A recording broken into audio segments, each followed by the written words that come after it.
As we reported here last week, lawmakers and Governor Kasich want to bring two more weapons into the fight against the state's deadly opioid epidemic. Republican state lawmakers introduced a plan to put limits on how many painkillers doctors can prescribe in a 3-month period. Federal guidelines suggest 24, but the state guidelines right now allow for 144.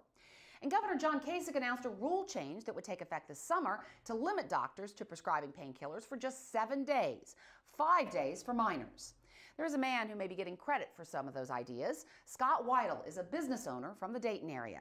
He lost his son Daniel the day after Christmas 2015.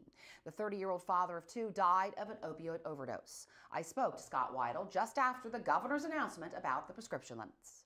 Just the fact that he's put exposure to this issue of the overprescribing issue is a significant issue in the heroin epidemic, and that's been a lacking effort to date, and I'm grateful that he's done that. I still think there's some more positive things to do ahead of that, but it's a start. And you may have played a role in some of this. I mean, certainly you played a role in Daniel's law and the proposal of the bill, but also in the governor's action as well. I would like to hope so. I really can't say that with certainty, but we did have a conversation 3 weeks ago on the Capitol steps. So maybe that put a little bit more urgency into him. I'm not sure, but I hope so. I would be proud if I had that influence. And what are you hoping for?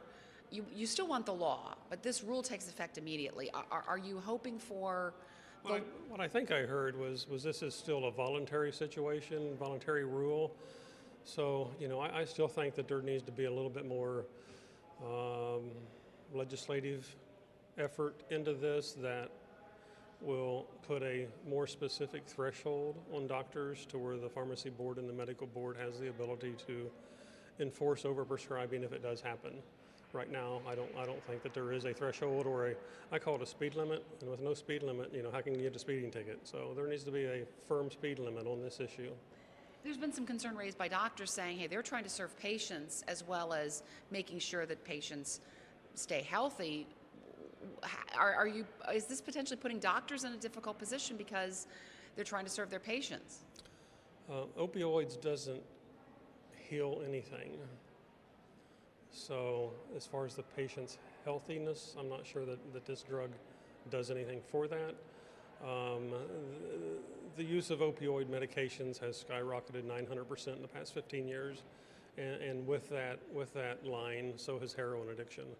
And medical opioids is synthetic heroin, and there's a direct correlation between our heroin epidemic that it was partially caused by the opioid epidemic. So back in the 90s, the average prescription was 7 pills in a bottle, and today the average prescription is 67 pills in a bottle. So we need to get that tone back down to something like the 80s and 90s, and we'll be in a lot better shape on aggravating the disease of addiction, which is what opioids does aggravate. The state is on track for a much worse year for opioid overdoses. The latest figures released in August are from 2015, when 3,050 Ohioans died. That's 8 a day, 1 death every 3 hours. It's expected 2016's numbers will be much worse.